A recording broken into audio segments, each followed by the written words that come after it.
I know many of you, but not all of you, so let me start with a welcome and an introduction.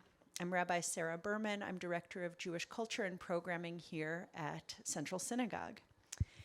It is truly a pleasure to be here with Susan Lerner this evening, sharing her series, Torn, with all of you. What you see here behind us, in front of you, is a set of 18 images from a larger body of more than 250 works. We're going to explore this body of work, we're going to explore Susan's career, and we're going to explore your questions this evening together. I will turn to questions at the end, so hold on to them until we get to that point in the program. And until then, please enjoy. So Susan, it is on. I could hear your breath. So Susan, let's start with the kind of the basic information. Tell us about you. Tell us about your journey to art making and your practice of collage making. Well, first, I'm thanking everybody for being here. I really appreciate this. I don't know if you guys know, but Ina Garten is having a talk tonight.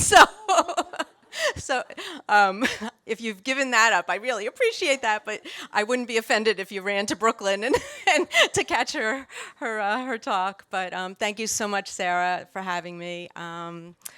So I didn't start out as an artist, actually. I started out as a flavor chemist. I worked in the flavor industry, developing flavors for the food and beverage products for 20 years. And then I stayed home to be a stay-at-home mom for about another 20 years.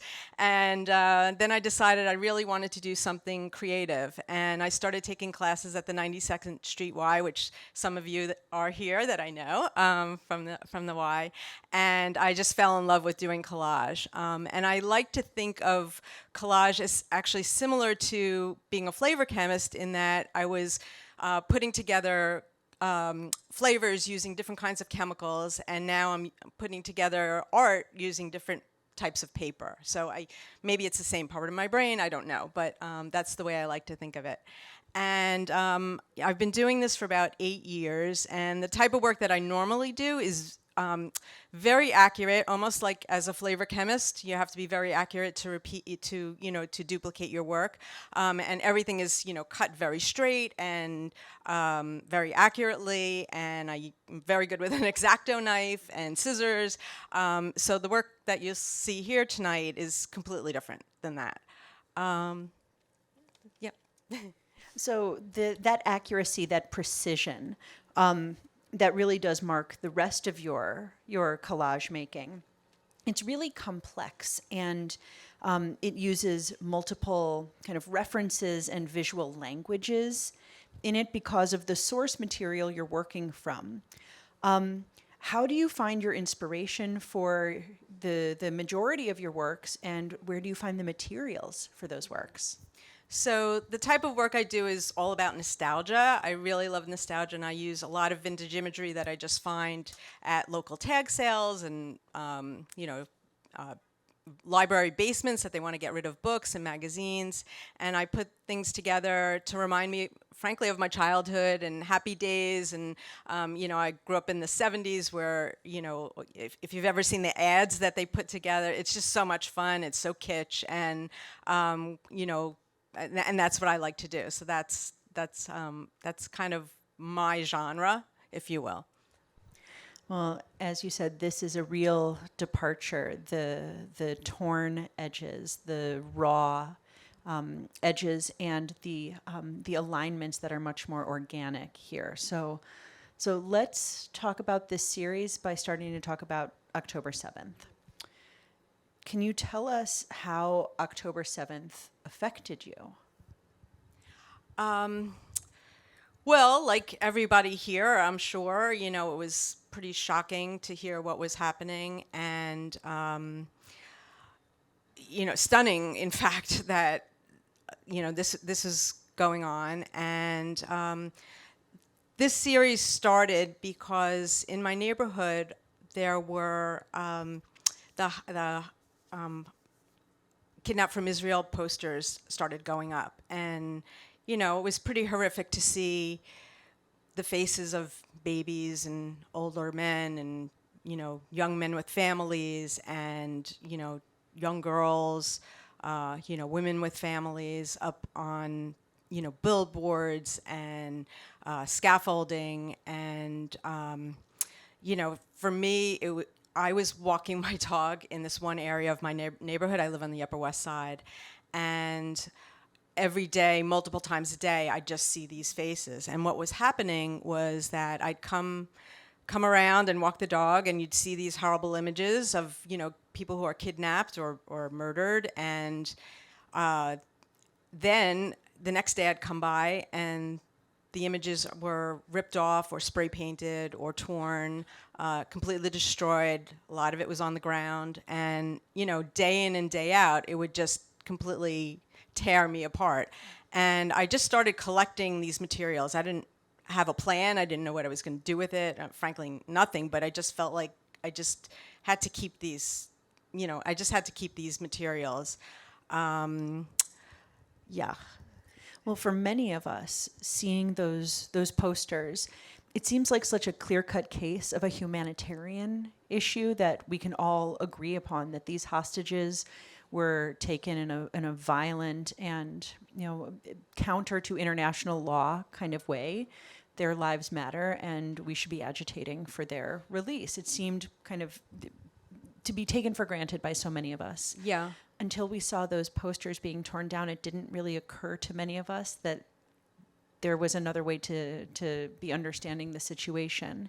And for many of us, seeing those torn posters was a first experience of anti-Semitism here in New York. Yeah, I agree. I actually have a few photographs that I am going to pass around to just give this a little context, because not everybody is in this room, I'm sure, is from here. I know not everybody is from here.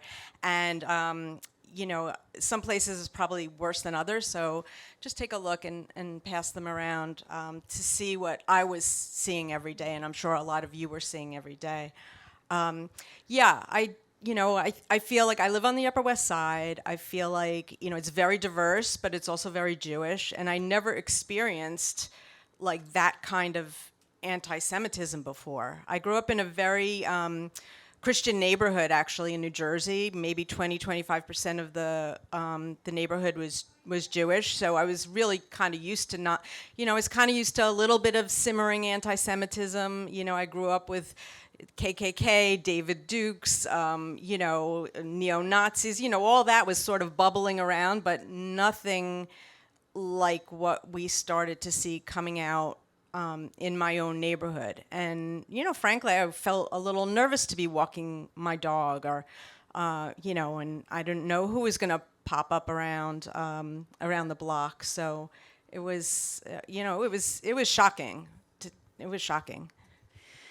You didn't just sit with that shock, though. You turned it into something else. How did you decide to take what had been destroyed and to create from it? So, like I said, I started collecting these pieces that were on the ground, and then one night I was walking the dog and I found two very large garbage bags of posters that had been, destroyed, and someone had taken them down, and they were just sitting on the curb waiting for the garbage man to come. And the posters were already replaced, and I just grabbed them, and I'm like, I don't know what I'm going to do with this, but I'm just going to do something with it. And I brought it home, and I started sorting them, and a lot of the way that they're hung on poles is with tape. So what I did was, and maybe the collage people here will appreciate it, I did some tape transfers where you actually soak the tape in water, and then the paper comes off, so you actually have the ink is actually on the tape. So I had like two sort of materials to work with, and I just started playing around and putting things together and just making these very organic forms together. And I always do collage because it makes me feel better. Like, it's very meditative to me, and I was just trying to process what was happening, and it was cathartic for me. So I just started making a few of those, and not thinking too much of it. Then I told one or two friends. One happens to be here, Maria. I told Maria about the work that I'm doing, and she was really blown away, and gave me a reaction like I just honestly couldn't believe like somebody would react to this work. And I didn't have any grand scheme for what I was going to do, but I just continued to make them. I had a lot of material, and constantly seeing these these images up and torn down, and the wars going on, and it's it was just a way for me to cope. So this way to cope became a practice. At what point did you start thinking this is a series? And at what point did you start thinking I actually have a number in mind for how many there need to be and why? Yeah, I think pretty early on I decided that I wanted to make the same number of collages that were the number of hostages that were abducted on October 7th. So basically, the number 251 symbolizes the number of hostages that were taken. The number 251, there are many artists who are creating artworks or responses to each one of the hostages and naming each hostage in a work. What I find so extraordinary in this body of work is that instead of re-traumatizing each of these victims, each one of these hostages, by taking their image away from them and taking their name for your own purposes, there isn't a name, there isn't a face, there's simply the same number of collages as there have been hostages. There's something really respectful about honoring each of the hostages in this way.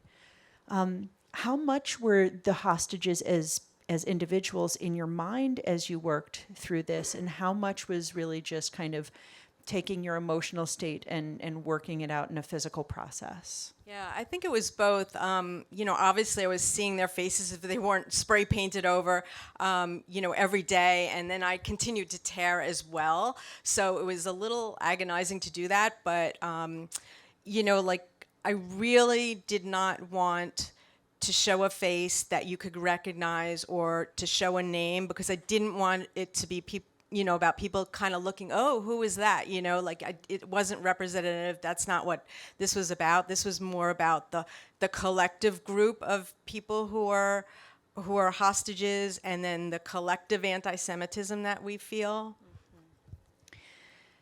And something that we talked about when I visited your workspace and saw these collages for the first time is that what you have done here is created a real memorial to and a monument, because so many of the hostages are still alive, either having been released or are still in captivity. The term in Hebrew for a memorial or for a monument is Yad Vashem, which is familiar to many of us as the name of the Holocaust Memorial and Museum in Jerusalem. But Yad is hand. Vashem means and name. So between a hand and a name, between kind of a physical monument and a spiritual monument, we are represented by our bodies and our names. This is Yad Vashem. This is a memorial. This is a monument to this moment through the metaphor of these 251 hostages. And each one of your collages is distinctly different. And we talked a little bit about my process of selecting collages, but I'd love to hear a little bit about your process of creating maybe a couple of the collages that are on view here. I think the collages, it's a very organic process, based on like what kind of material I had, and it was just more innate, like what I was feeling at the time. I didn't have necessarily a rhyme or reason to say, oh, I have to, it has to be a certain way. And I've numbered them, so I do know like when I started the first a number of them, and again, I never collaged like this before, so it was kind of a learning process for me as well. From number 1 to number 251, I think it changed as I was going along. But it was really just whatever felt right. I didn't necessarily have an idea of a specific shape or anything like that. So if you don't mind talking specifically about this example here, so many of these collages are that black and white and red of the hostage posters. A QR code, the idea of a face through a cheek or through a lip, words, disembodied words that no longer have meaning or even full expression. But there's something different happening here. Can you tell us a little bit about the process, the artistic processes and approaches you used for this collage? So some of the collages, I actually put my own hand in it. So I either scribbled a little bit or added some paint. This one in particular, and I'll have you know that Sarah had, out of all the synagogues that these are in now, Sarah was the only one that asked to select the collages that she wanted to show, and Sarah used to be the curator of At the Seattle Art Museum. Seattle Art Museum for 10 years, something was like there that. 12 Yes. years, So she yeah. knows what she's doing. But anyway, so this one in particular has some paint on it. It's black and a little bit of red paint as well, and I think for me it kind of looks like a footprint, like so it has been stepped on. Which also has its own connotations. Most of the material I found, on the ground. Can you talk a little bit about how making these collages has affected you as a mother, as a Jewish woman, as a New Yorker? How has the making changed you? I thought a lot about all those poor innocent people that were abducted on that day or killed, and what constantly came back to me is that I have two daughters. One is 21, one is 26, and they could have easily been at that dance festival. I mean, it could have been, it could have been anybody. It could have been anybody, and that just constantly haunted me. So, like I said, I feel like the process of making these had made me feel, like being a part of it. My grandparents left Eastern Europe during the pogroms, and I was lucky enough to have them for about 40 years. And we heard all the stories, how they almost died, they were almost killed, how they had to hide out, how my grandmother's sister had blonde hair, blue eyes, and spoke fluent Russian, so she was able to get food for the family. We heard all the horrible stories they witnessed, murders and just horror. And I just never, I just felt like this is happening again. Like, this is our time. Like, it was bubbling and simmering all this time, and now, unfortunately, it's here. And while I was going through this, I was trying to think of, okay, my grandparents moved here, and my father was born in 1934. So they were here during World War II. Like, and I never got a chance to ask them this, but what was going on in their heads? Like, what were they speaking out? How much did they know? Obviously, there was no social media at that time, but what did they know and say or not say? And I just felt like it was my responsibility to do something, and I didn't know what, but I felt like this expression was something that I could do. So, yeah. I hope that answered your question. Absolutely, absolutely. How do you want these works to impact your viewers? What are you hoping that our experience as an audience will be when we see 1 or 18 or 251 of these works? Yeah.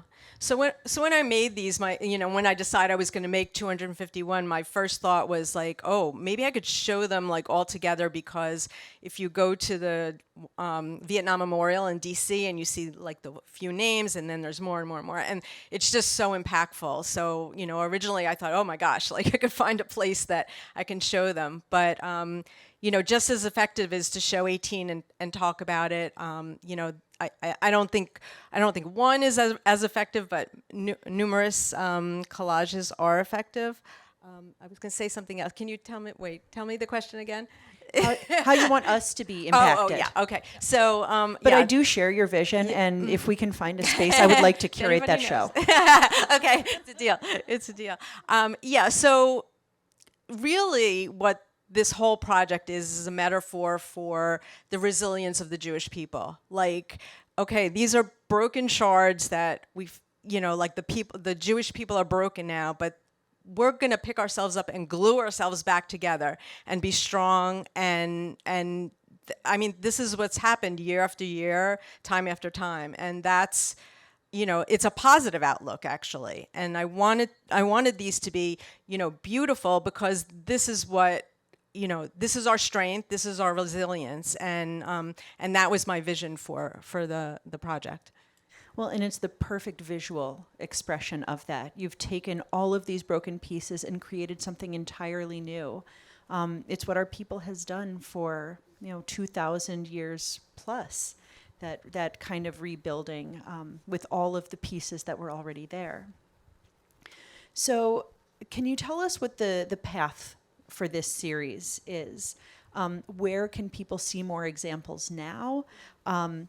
Where will pieces be going? Tell us about the movement of this body of work. So right now, one of my goals was it took me 6 months to finish this work, and my first thought is that I really wanted them to be done for the anniversary on October 7th, so that they can be shown in various locations.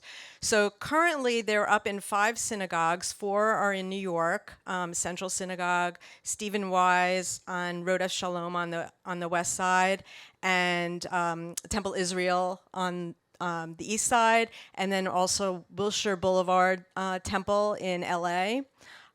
So they're there right now, at least probably through November. And then some of the synagogues are going to be acquiring these works for their permanent collections, and I have Tama to thank for that. Tama and Brad Bernstein have agreed to acquire the works and donate it to Central Synagogue, so I'm very grateful for that. That enables me to keep the project going, and then also to donate money towards organizations that are combating anti-Semitism, for hostage families. I have a whole slew of organizations that I would like to donate money to. Oh, and there's one more too. Oh, and then the other place that 36 works are going to is the Skirball Cultural Center in LA. They have the largest collection of Jewish artifacts in the United States. I think they have like 30,000 artifacts, and they are going to be taking 36, and hopefully for the 2nd anniversary, they're going to be putting an exhibit together out in LA. So I'm really, excited, if you will, excited about that, that they're going to be shown. Other synagogues have contacted me recently about interest in, bringing this around. I'd love to bring it around to other places. Right now, my thought, which I'm kind of rethinking, but I would love it for it to go to, well, right now they're going to Jewish institutions only, pretty much for fear that they were, they would be destroyed, or, somebody would walk in and, throw paint on them or something like that. So right now they're only in Jewish institutions, but I don't know, maybe they can go into a museum or, some other locations for the public, and to educate the public that just doesn't know how this has impacted, us as a people. Well, and I want to raise this up again, because Tama and Brad Bernstein have made it possible for Central Synagogue to acquire all 18 of these works. This is now then the first time you're seeing these works here, not the only time you're going to see these works here.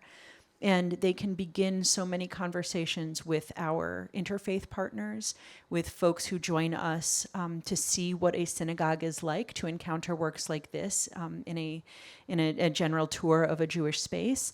And these can be incredible conversation prompts within our Center for Exploring Judaism community as well. Folks who are not Jewish or have Jewish partners and are looking to understand who the Jewish people are and where their place might be amongst this people. So it really is a privilege to be able to make this a continuing conversation here, and we're so grateful to both of you for letting us be a home for these works.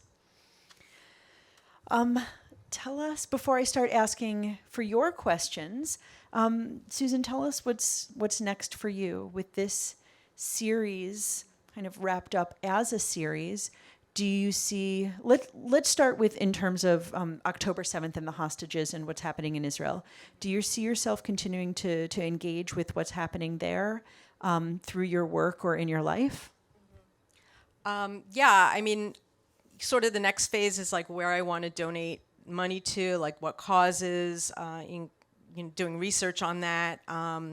I've also thought, well, maybe I'll take a few of these, and because a lot of people have asked me, like, oh, like I would like to own one, but I really only want to have them in institutions in like groups of Chai or multiples of Chai.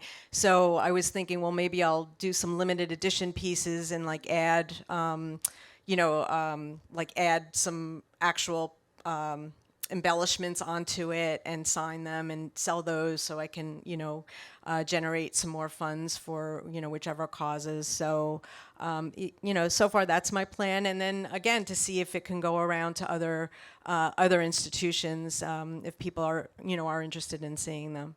So I think it's going to continue. And, at one point, I don't know if I said this, but, I really wanted to finish this project. There was a very small sliver of hope that there was going to be a ceasefire. Maybe it was August. And I was racing. I was trying to do maybe 10 a day, which is actually a lot, trying to finish it all up, and then, no end in sight. So it's just, it's depressing. It's, yeah. As artistic output, this really is so different. Other than being collage, it is so different from the rest of your work. How do you think that this is going to impact your continued art making? How has this changed you as an artist? Well, I mean, I still like doing the happy, nostalgic work, and I think I have a few ideas. I haven't been doing any of that work for the last, number of months because I've been concentrating on this, and it's taken a lot. It's taken a toll on me. So I think I'm going to do some happy work for a while. But yeah, I mean, I'm not afraid to tear things, and I'm not afraid to be a little more abstract than I was before. I really want all of you to be able to have a chance to ask Susan questions, and then after that to be able to encounter this work up close. So let's move to questions and then give you a chance for some viewing. Does anybody have a question they'd like to ask, or a thought that you'd like to share? Comments, questions? I know we were excellent at explaining your work, but... Don't be shy. All right. One back there, and then we'll come up to Liz in the front. Oh, am I first? Are you going to frame these like some of your other works? Because I noticed that they're paper tacked up. How are you going to, keep them permanently? Yeah, that's a good question. So we put these up with magnets because, we knew this was a sort of like a pop-up, a temporary exhibit. And this is actually brilliant that they're on these movable walls because they're going across the street for, other programming in the synagogue. And so it's great that they, that you can bring them around. But yeah, I mean, I think they need to be framed just for protection. I've sourced a few different types of frames with all different kinds of ideas, but it really depends on where they wind up. If all 251 ever get shown in one place, which most of the synagogues that are actually going to be owning these have agreed to lend them back if that ever happens, which is fantastic. So I would imagine that they'd be all be framed the same way and to look really more impactful. I hope I'm not overstepping if I share that some of the examples that Susan shared with me, some of the framed examples, there you are. There was an option with kind of a float between two pieces of glass. So it had that sense of kind of rawness and accessibility. And then another option that she had was a red frame, which had a very Barbara Kruger feel to it. That was Tama's idea. Yeah, loved it. All right, so Liz, and then back to. I just wanted to ask, so you literally just tore the pieces? I'm trying to understand, because when you tear something, you don't know exactly how it's going to look once you tear it, and I just kind of Yeah. wanted to understand that. Yeah, I did.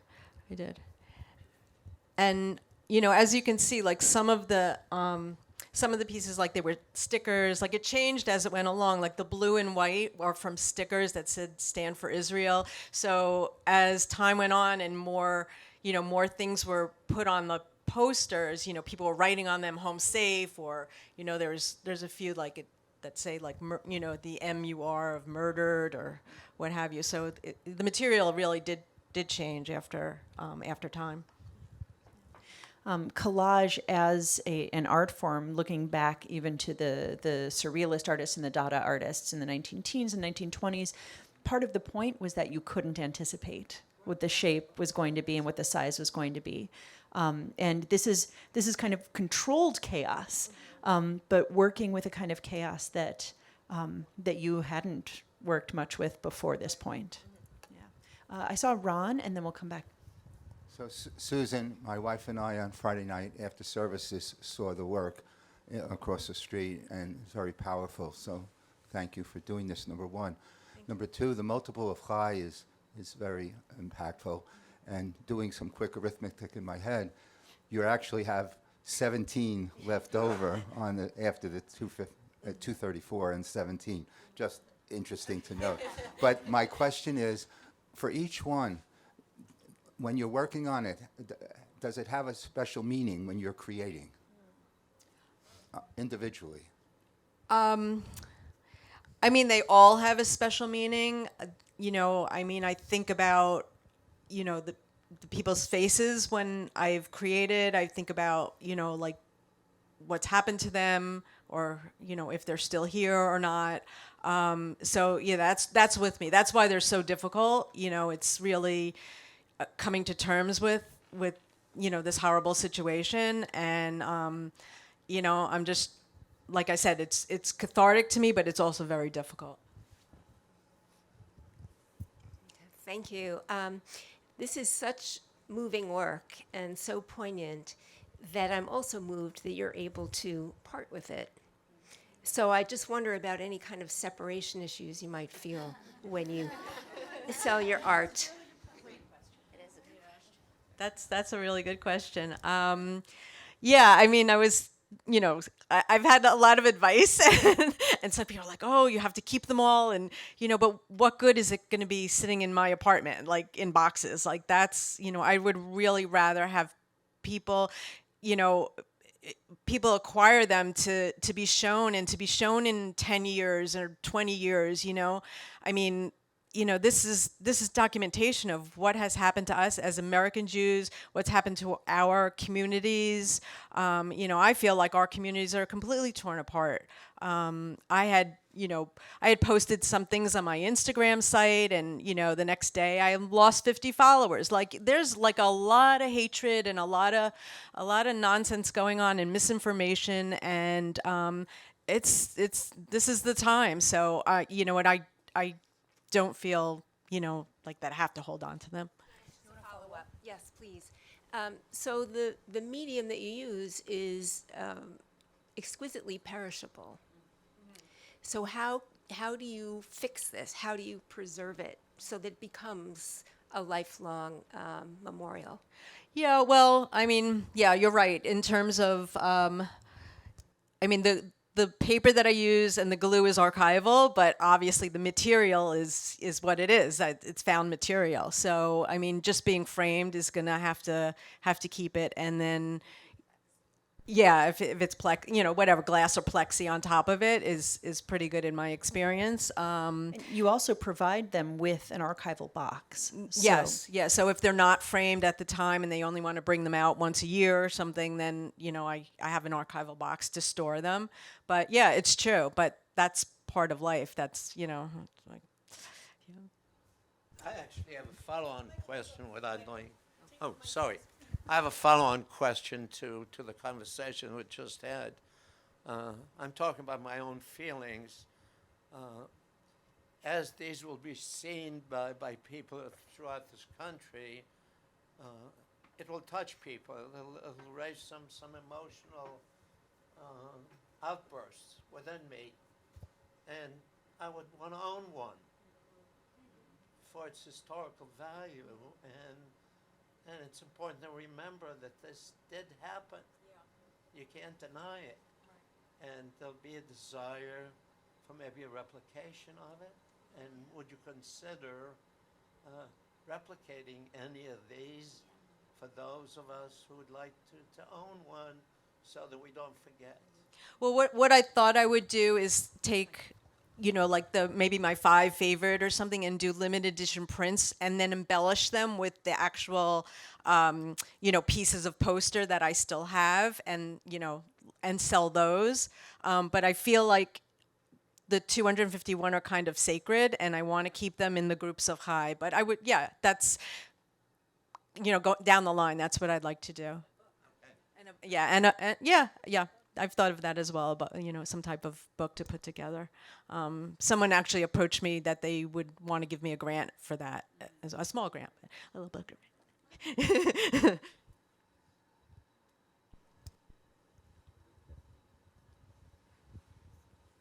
Have you thought of showing them at Holocaust museums, or even a museum like the Genocide Museum in Rwanda? Do you have a contact? I mean, part of this is kind of like contacts as well. Cold calling is kind of hard, so I mean that's why I'm here. I'll tell you the story. Abby Pogrebin and Rabbi Buchdahl bicycled to my house in Connecticut. Up this huge hill, and they heard about it, and they came to see the work, and they were really taken aback, and they're like, we want it, and we're going to tell Sarah and get it into Central. So yeah, it's a lot has been word of mouth. I have somebody who's interested in Scottsdale, and they're talking to their synagogue. So it's I would love for it to go to like the Jewish Museum, or eventually to Israel. I'm talking to the National Library of Israel right now, and they're doing an online. What is it called? It's like an archival project yeah. around how communities have understood October 7th yeah. and the time since. Yeah. There's a specific name for it, but anyway, they are interested in it. The work for that. Yeah, it's the library that just reopened. Yep. Yeah.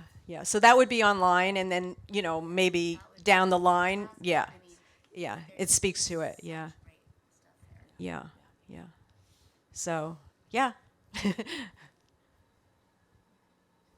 Well, because this is such incredible work and it really does bear looking and time and repeated looking, we're going to give all of you a chance to do some of that looking. So we'll pull our chairs out of the way, give you a chance to look and then to ask some more questions. But for now, Susan, thank you not just for sharing this talk and your insights and your process with us, but for sharing this work with all of us. Thank you so much. Thank you so much, and everybody.